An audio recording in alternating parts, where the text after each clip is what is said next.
নমস্কার, চন্দনার পাঠশালা সবাইকে স্বাগত। আজকে আমি ক্লাস 9-এর দ্বিতীয় পর্যায়ক্রমিক পরীক্ষার 2024 সালের বাংলা নমুনা প্রশ্নপত্র নিয়ে আলোচনা করব। দ্বিতীয় পর্যায়ক্রমিক মূল্যায়ন নমুনাপত্র 2024, নবম শ্রেণী, বিষয় বাংলা, পূর্ণমান 40, সময় 1 ঘন্টা 20 মিনিট। 1 নম্বর, ঠিক উত্তরটি নির্বাচন করো। 1 × 7 = 7।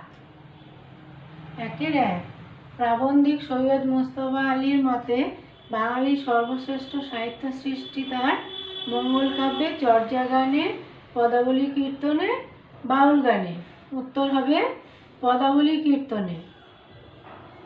1-2 নেভে না তার যন্ত্রণা যে, দুঃখ হয় না, খাঁটি, পচা, অসা, বাসি। উত্তর হবে বাসি। 1-3 রাধারানীদের সম্পত্তির অর্থমূল্য ছিল 20 লক্ষ টাকা, 30 লক্ষ টাকা, 8 লক্ষ টাকা, 10 লক্ষ টাকা। উত্তর হবে 10 লক্ষ টাকা।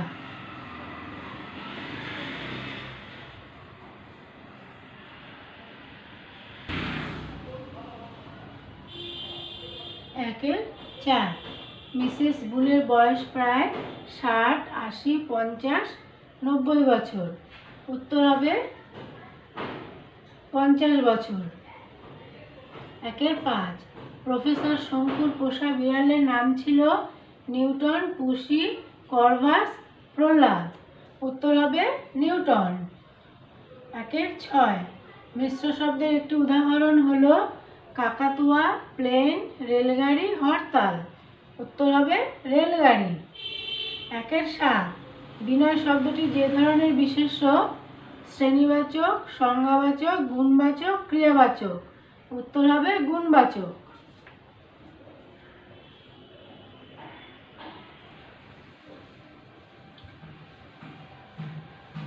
2 নম্বর, কম বেশি 15টি শব্দে নিচের প্রশ্নগুলোর উত্তর দাও। 1 × 8 = 8। 2-1 কাকে মৃত মনিয়ার মতো মনে হয়েছে? উত্তর কামরাঙা লাল মেঘকে দেখে কবি জীবনানন্দ দাশের মনে হয়েছে তারা যেন মৃত মনিয়ার মতো গঙ্গাসাগরের ঢেউয়ে ডুবে গেছে। 2-2 ভগিনী নিবেদিতার প্রকৃত নাম কি? উত্তর ভগিনী নিবেদিতার প্রকৃত নাম miss Margaret Elizabeth Nobel. 2-3 Radharani মায়ের পথ্যের জন্য কি করেছিল? উত্তর রাধারানী তার মায়ের পথ্যের জন্য নিজের হাতে বনফুলের মালা গেঁথে মাহেশের রথের মেলায় বিক্রি করতে গিয়েছিল।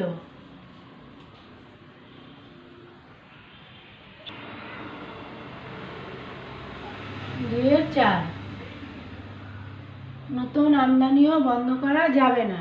কি আমদানি বন্ধ করা যাবে না? উত্তর বাংলা ভাষায় বিদেশি শব্দের অনুপ্রবেশ বন্ধ করা যাবে না বলে প্রাবন্ধিক সৈয়দ মুজতবা আলী অনুমান করেছেন। 2-5 প্রফেসর শঙ্কু যন্ত্রটির নাম কি? উত্তর পাখির মস্তিষ্কে মানুষের বুদ্ধি সঞ্চারিত করার জন্য প্রফেসর শঙ্কুর আবিষ্কৃত যন্ত্রটির নাম অর্নিথন। 2-6 ক্রিয়া বিশেষণ কাকে বলে? উদাহরণ দাও। উত্তর যে বিশেষণ পদ ক্রিয়ার প্রকৃতিকে বিশেষিত করে তাকে ক্রিয়া বিশেষণ বলে। যেমন জোরে পড়ো, ধীরে বলো, এদিকে এসো। জোরে, ধীরে এগুলো হচ্ছে ক্রিয়া ক্রিয়া বিশেষণ। 2-7 চিনি ও রিক্সা শব্দের উৎস লেখো। উত্তর চিনি চীনা শব্দ, রিক্সা জাপানি শব্দ। 2-8 সকলেই তার প্রশংসা করিল বাক্যটিতে কোন সর্বনাম ব্যবহার করা হয়েছে? উত্তর সকলেই তার প্রশংসা করিল, সকলের নিচে দাগ আছে। হ্যাঁ, সকলেই তার প্রশংসা করিল বাক্যটিতে সমষ্টিবাচক সর্বনাম ব্যবহার করা হয়েছে।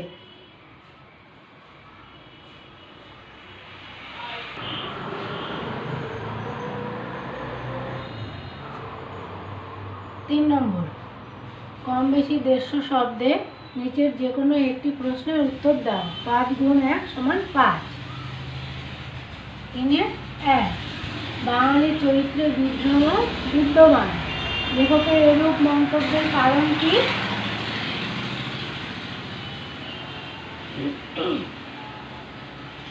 উত্তর, নব নব সৃষ্টি রচনায় প্রাবন্ধিক বাংলা সাহিত্যের ভাষা প্রসঙ্গে বাঙালি চরিত্রের বিশেষ বৈশিষ্ট্যের কথা উল্লেখ করেছেন। বাঙালির উদার স্বভাব, পরকে আপন করা তার সহজাত বৈশিষ্ট্য। আবার বাঙালি চরিত্রে বিদ্রোহ বিদ্যমান। রাজনীতি, ধর্ম, সাহিত্য যেখানেই বাঙালি সত্য, শিব, সুন্দরের সন্ধান পেয়েছে তখনই তা গ্রহণ করেছে। এক্ষেত্রে বাঙালি কোনোদিন আপোস করেনি। গতানুগতিক পন্থা বা প্রাচীন ঐতিহ্যের দোহাই দিয়ে কেউ আবদ্ধতা সৃষ্টি করতে চাইলে বাঙালি বিদ্রোহী হয়েছে। আবার সে বিদ্রোহ উচ্ছৃঙ্খলতায় পরিণত হলে তার বিরুদ্ধেও বিদ্রোহী হয়েছে। বিদ্রোহী স্বভাব বাঙালির প্রাণের ধর্ম। বাঙালির চরিত্রে যে বিদ্রোহী সত্তার মনোভাব চিরজাগ্রত তারই ইঙ্গিত দিয়েছেন প্রাবন্ধিক। এই বিদ্রোহ কেবল বাঙালি হিন্দুর ভিতরে সীমাবদ্ধ নয়, মুসলমানরা সমানভাবে অগ্রসর হন।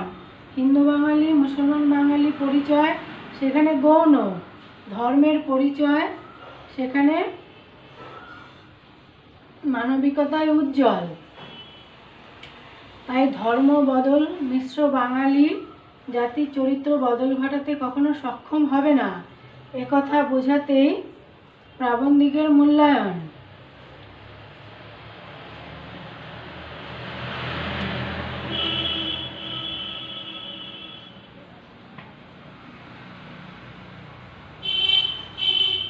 এ বিদ্রোহ বাঙালি হিন্দুর ভিতরে সীমাবদ্ধ নয়, বাঙালি মুসলমানও এ কর্মে তৎপর।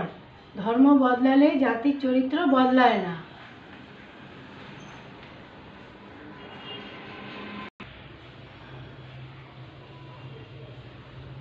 তিনের 2, প্রাচীন যুগের সব ভাষাই তাই। প্রাচীন যুগের সব ভাষার কোন বৈশিষ্ট্যের কথা প্রাবন্ধিক এক্ষেত্রে উল্লেখ করেছেন? উত্তর, প্রাচীন যুগের ভাষা বলতে হিব্রু, গ্রিক, আবেস্তা ইত্যাদিকে বোঝায়। এই ভাষাগুলি সংস্কৃত ভাষার মতোই নিজস্বতা সমৃদ্ধ। সংস্কৃত ভাষার মতোই এই ভাষাগুলিতে রয়েছে উন্নত ও বিপুল শব্দভাণ্ডার। কোনো নতুন চিন্তা, অনুভূতি কিংবা বস্তুর জন্য নবীন শব্দের প্রয়োজন হলে সংস্কৃত ভাষার মতো এই ভাষাগুলিও অন্য ভাষার দ্বারস্থ না হয়ে নিজের ভাণ্ডারেই খোঁজে। ধাতু বা শব্দের অদল বদল করে প্রয়োজনীয় শব্দটিকে গড়ে নেবার চেষ্টা করে। অর্থাৎ সংস্কৃত ভাষার মতোই এই প্রাচীন ভাষাগুলি নিজে নিজে প্রয়োজন মেটায়। এমনকি বিদেশি শব্দ গ্রহণের পরিমাণও মুষ্টিমেয় হয়, তা মূল ভাষাকে প্রভাবিত করে না। এজন্যই সংস্কৃত ভাষা যেমন স্বয়ংসম্পূর্ণ আত্মনির্ভরশীল ভাষা, তেমনি হিব্রু, গ্রিক, আবেস্তা ইত্যাদি ভাষাগুলিও স্বয়ংসম্পূর্ণ ও আত্মনির্ভরশীল। প্রাচীন যুগের এইসব ভাষাগুলির মধ্যে প্রাবন্ধিক আলোচ্য বৈশিষ্ট্যের কথা বলেছেন।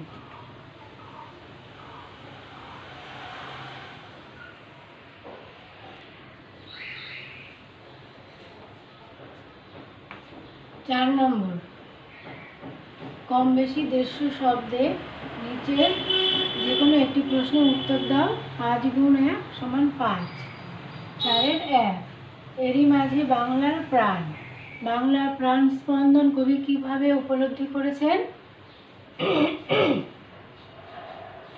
উত্তর, সন্ধ্যার সূচনা লগ্নে আকাশে 7টি তারা ফুটে উঠলে কবি বসে থাকেন ঘাসের উপর।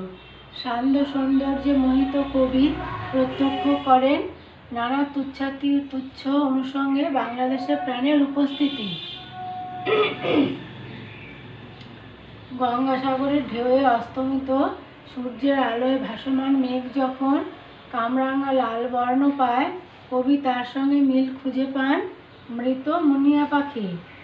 কবি প্রত্যক্ষ করেন শান্ত অনুগতভাবে বাংলাদেশে নেমে আসছে নীল সন্ধ্যা, আর তার মায়াবী আলোয় আচ্ছন্ন হয়ে পড়ছে বাংলার নিসর্গ প্রকৃতি। কবির তাই মনে হয় এই সন্ধ্যা যেন রূপকথার কেশবতী কন্যার মতোই মোহময়ী। কবি অনুভব করেন বঙ্গ প্রকৃতির এই বিরল সৌন্দর্য থেকে বঞ্চিত সমগ্র বিশ্ব। সন্ধ্যার স্নিগ্ধ গন্ধ কবি উপলব্ধি করেছেন প্রকৃতির নানা অনুষঙ্গে, কখনো নরম ধান ও কলমির ঘ্রাণে, আবার কখনো হাঁসের পালক, স্বর, পুকুরের জল, চাঁদা, সরপুটিদের মৃদু ঘ্রাণে কবি প্রকাশিত হতে দেখেছেন বাংলার প্রাণ। কখনো বা কিশোরী চাল ধোয়া ভিজে হাতের স্পর্শে, কিশোরের পায়ে দলা মোথা ঘাস এবং পাকা বটফলের নীরব ক্লান্তির মধ্যে কবি প্রকাশিত হতে দেখেছেন বাংলা হৃদয়কে।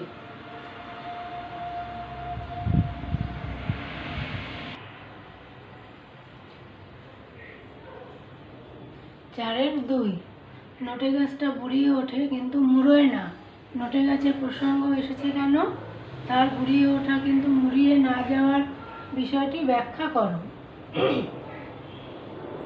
উত্তর: বাংলার রূপকথার গল্পে গল্পকথা ফুরোলে তবে নটে গাছ মুড়িয়ে যায়। কবিতায় বহমান কাল ধরে মানুষের চলাফেরার গল্প প্রসঙ্গে নটে গাছের প্রসঙ্গ এসেছে। কবি নীরেন্দ্রনাথ চক্রবর্তীর আবহমান কবিতা থেকে নেওয়া আলোচ্য চরণটিতে প্রকাশিত হয়েছে এক আশ্চর্য সত্য। বয়স বা সময়ের চলমানতায় মানুষের বুড়িয়ে ওঠা এক প্রাকৃতিক সত্য। কবি এ কবিতায় আবহমান কাল ধরে মানুষের পল্লী বাংলায় ফিরে আসার গল্পের কথা বলেছেন। রূপকথার গল্প শেষ হলে তবে নটে গাছটি মুড়িয়ে যায়। আলোচ্য কবিতায় আবহমান কাল ধরে মানুষের ঘরে ফেরার যে গল্প তিনি শোনান তা ফুরোনোর নয়। কালের নিয়মে শরীরে বয়সের ছাপ পড়ে, কিন্তু সন্তানের ঘরে ফেরার জন্য ব্যাকুলতার অবসান ঘটে না। নটে গাছের বুড়িয়ে ওঠা সত্য হলেও তার শেষ সত্য নয়। মাতৃভূমি ও তার সন্তানের সম্পর্কের প্রতীকস্বরূপ নটে গাছ কখনো মুড়োয় না বলেই তার বয়সের ভারে বুড়িয়ে ওঠে।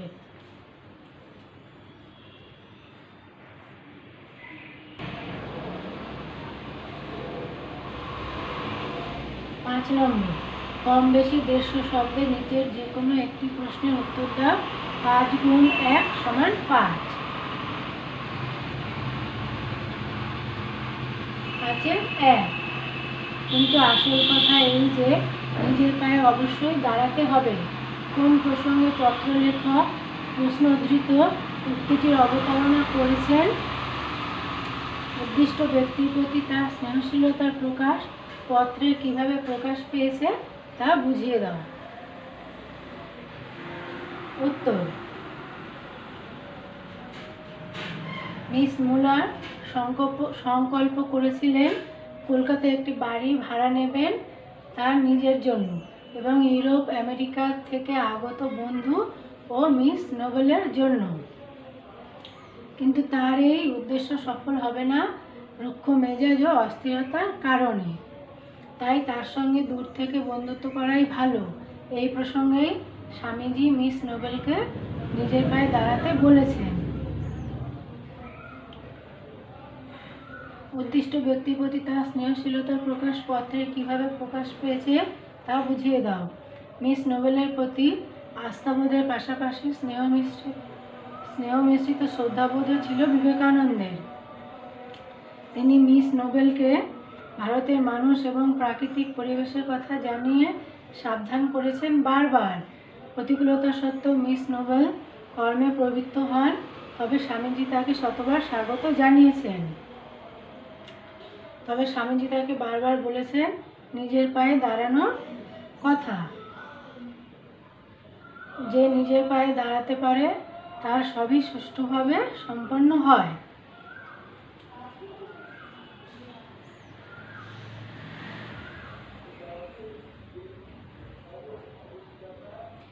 মিস নোবেল যাতে কর্মে সফল হন সে কারণে তিনি মিসেস সেভিয়ারকে সহকর্মী হিসেবে নেওয়ার কথা বলেছেন।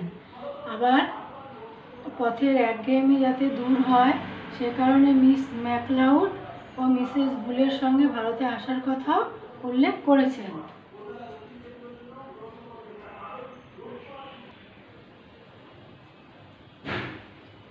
5-2 মিস মুলার ও মিসেস সেভিয়ারের পরিচয় দিয়ে তাদের সম্পর্কে বিবেকানন্দের যে মনোভাব ফুটে উঠেছে তা লেখো।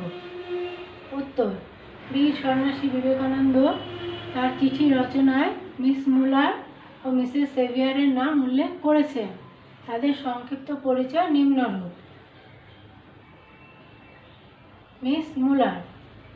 মিস মুলারের সম্পূর্ণ নাম মিস হেনরিয়েটা মুলার। 1896 খ্রিস্টাব্দে স্বামীজি কিছুদিন তার অতিথি ছিলেন। বেলুড় মঠ স্থাপনের কাজে তিনি অর্থ সাহায্য করেছিলেন। মিস মুলারের প্রতি স্বামীজির শ্রদ্ধা থাকলেও তিনি বুঝেছেন মিস মুলার স্বভাবে চমৎকার মহিলা হলেও ছেলেবেলা থেকে একটি ধারণা তার মাথায় এসেছে যে টাকার দ্বারা তিনি দুনিয়াকে ওলটপালট করে দিতে পারেন। তবে স্বামীজি তার সহৃদয়তা ও অমায়িকতার পরিচয় পেয়েছেন কলকাতায় তার বাড়ি ভাড়া নেওয়ার প্রসঙ্গে। তবে তার সঙ্গে তিনি এও জানিয়ে দিয়েছেন কিন্তু তার মঠ অধ্যক্ষসুলভ সংকল্পটি দুটি কারণে কখনো সফল হবে না: তার রুক্ষ মেজাজ এবং অদ্ভুত অস্থির চিত্ততা।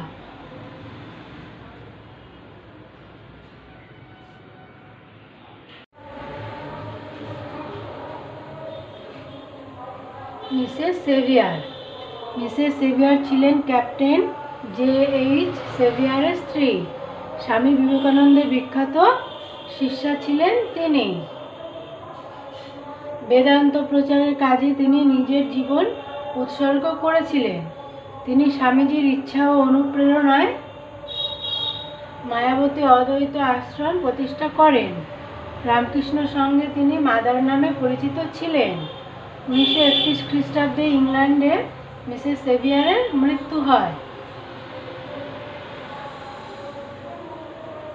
মিসেস সেভিয়ার স্বামীজির চোখে নারীকুলের রত্নবিশেষ। তিনি অমায়িক এবং স্নেহময়ী। সেভিয়ার দম্পতি একমাত্র ইংরেজ যারা এদেশীয়দের ঘৃণা করেন না। একমাত্র সেভিয়াররাই ভারতীয়দের ওপর মুরব্বিয়ানা করতে এদেশে আসেননি। যদিও তাদের কোনো নির্দিষ্ট কার্যপ্রণালী ছিল না। মিসেস সেভিয়ার সম্পর্কে স্বামীজির শ্রদ্ধাবোধ প্রকাশিত হয়েছে পাঠ্য চিঠি প্রবন্ধে।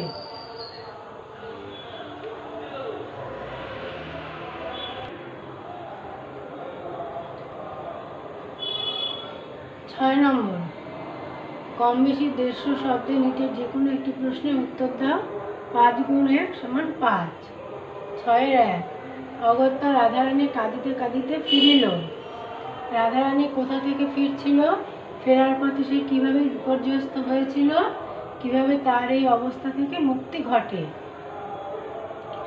উত্তর: রাধারানী গদ্যাংশে রাধারানী নামের বালিকাটি মায়ের রথের মেলা থেকে ফিরছিল। ফেরার পথে সে কীভাবে বিপর্যস্ত হয়েছিল? রাধারানী তার অসুস্থ মায়ের পথ্য সংগ্রহের জন্য বনফুলের মালা গেঁথে মায়ের রথের মেলায় বিক্রি করতে গিয়েছিল। কিন্তু রথের টান অর্ধেক হওয়ার পরেই প্রবল বর্ষণে মেলা ভেঙে যায়। রাধারানী প্রথমে ভেবেছিল বৃষ্টি থামলে মেলা আবার জমবে, কিন্তু রাত হয়ে যাওয়ার পরেও বৃষ্টি না থামায় তার আশাভঙ্গ হয়। মালাগুলি বিক্রি না হওয়ায় এবং রাত গভীর হওয়াতে রাধারানী বিফল মনোরথ হয়ে কাঁদতে কাঁদতে কর্দমাক্ত পিছল পথ ধরে বাড়ি ফেরার চেষ্টা করছিল। কিভাবে তার এই অবস্থা থেকে মুক্তি ঘটে?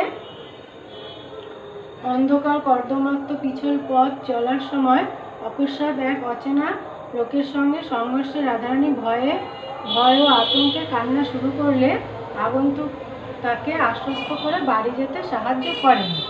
সেই লোকটি রাধারানীর মালা তার বাড়ির ঠাকুরের জন্য নগদ অর্থে কিনে নেন। রাধারানী তার মায়ের জন্য পথ্য জোগাড় করতে সমর্থ হয়।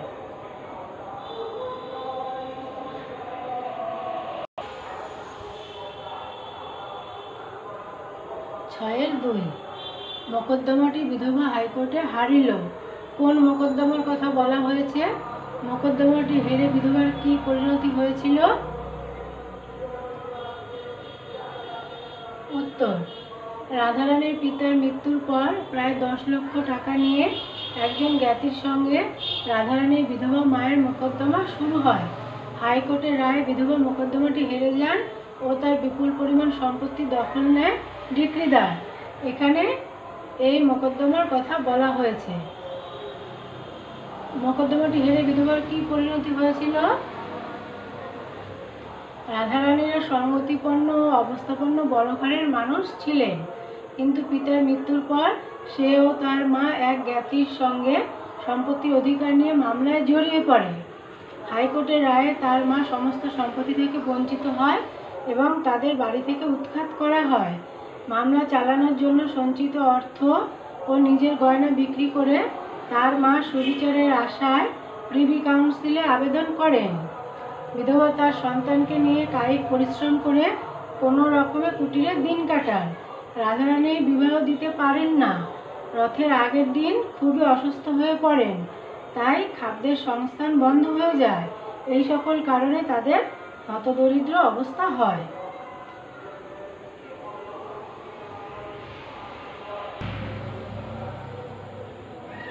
7 নম্বর, কম বেশি 150 শব্দে নিচে যে কোনো একটি প্রশ্নের উত্তর দাও। 5 গুণ 1 সমান 5। 7-এর 1, আমি বিশ্বের সেরা জাদুকর। বক্তাকে বক্তা নিজের আভিজাত্য প্রকাশে কি কি উল্লেখ করেছেন? উত্তর, আলোচ্য উক্তিটির বক্তা হলেন চিলিয়ান জাদুকর আর্গাস। আর্গাস বক্তা নিজের আভিজাত্য প্রকাশে কি কি উল্লেখ করেছেন? আর্গাস নিজের আভিজাত্য প্রকাশের উদ্দেশ্যে শঙ্কুর কাছে বলেছিলেন সে বিশ্বের সেরা জাদুকর। 2, আমেরিকার প্রতিটি শহরের প্রতিটি জাদুপ্রিয় লোক তাকে চেনে। আগামী মাসে সে পৃথিবী ভ্রমণে বের হবে। Rome, Paris, Madrid, London, Athens, Stockholm, Tokyo, Hong Kong প্রভৃতি দেশে যাবে সে। তার ক্ষমতা সারা বিশ্বে স্বীকৃত হবে। সে শঙ্কুর কাছে নিজেকে কোটিপতি বলে দাবি করে। সে আরও জানায় শহরের পূর্ব প্রান্তে তার একটি 50 কামরা বিশিষ্ট প্রাসাদ রয়েছে। তার বাড়িতে 26 জন চাকর আছে। তার 4টে ক্যাডিলাক গাড়িও আছে। সে কোনো রকম খরচের তোয়াক্কা করে না বলেই শঙ্কুর করভাস নামক পাখিটি কিনতে 10,000 এস্কুডো পর্যন্ত দিতে রাজি হয় সে।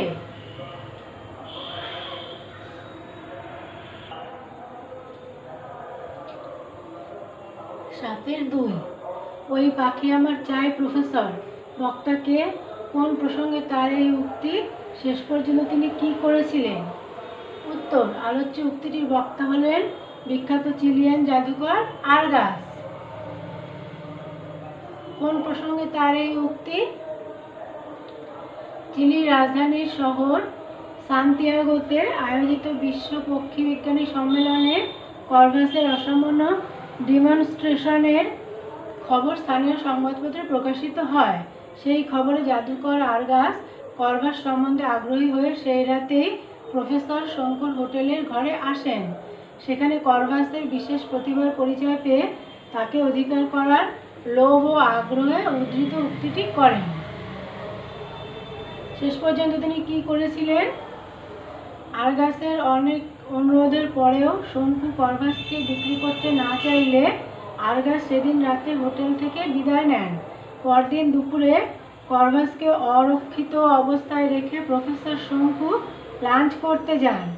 সেই অবকাশে আর্গাস হোটেলের বয়দের হিপনোটাইজ করে পৌঁছে যান ওই ঘরে।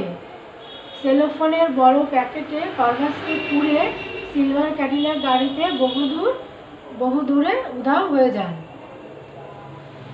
আজকে আমি ক্লাস 9-এর বাংলা প্রশ্নপত্র নিয়ে আলোচনা করলাম। আশা করি তোমাদের কাজে লাগবে। তোমরা সবাই ভালো থেকো, সুস্থ থেকো। টাটা।